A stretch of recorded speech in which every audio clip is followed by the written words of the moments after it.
प्रदीप जी का सवाल है कि वैल्यू और कॉन्ट्रा फंड में फर्क क्या होता है?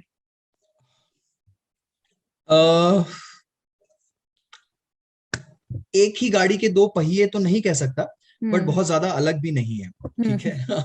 I couldn't find a better analogy, but value is something which is trading under par, जिसका पूरा डिस्कवरी, जो प्राइस डिस्कवरी है, वो मार्केट ने अभी तक किया नहीं है। उसके बहुत सारे कारण हो सकते हैं। हो सकता है वो पीएसयू कंपनी हो सकता है उसका ग्रोथ रेट इतना फास्ट ना हो सकता है उसमें कुछ कुछ स्पेशल इवेंट्स हो गए हों जिसके कारण से मार्केट जो है उसको वैल्यूएशन बहुत नहीं दे रहा है, राइट।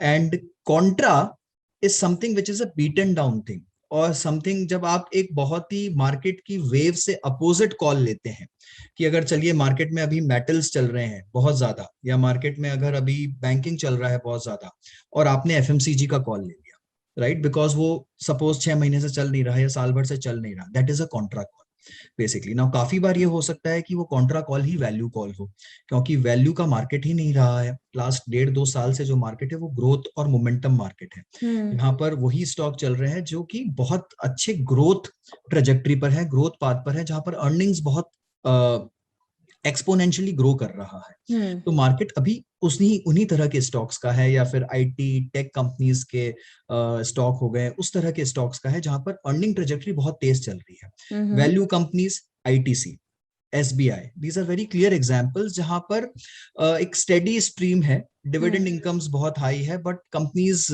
के कैश फ्लोज भी बहुत अच्छे हैं, fundamentally balance sheets are very strong, but market उन्हें रिकॉग्नाइज नहीं कर रहा बिकॉज कंपनीज ग्रो नहीं कर पा रही है, अपने कैश को ठीक से डिप्लॉय नहीं कर पा रही। अब आप कहने को कह सकते हैं कि कॉन्ट्रा कॉल है अगर मैं आईटीसी में इन्वेस्ट करता हूँ बिकॉज वो चल नहीं रहा और मैंने आईटीसी का कॉल लिया, बट वो एक वैल्यू कॉल भी है। तो काफी बार वैल्यू और कॉन्ट्रा सिमिलर हो जाते हैं, काफी बार ये अलग भी हो सकते हैं। सिक्लिकल स्टॉक्स में जब आप इन्वेस्ट करते हैं साइकिल के विपरीत जाकर, तब वो एक अच्छा कॉन्ट्रा कॉल बनता है।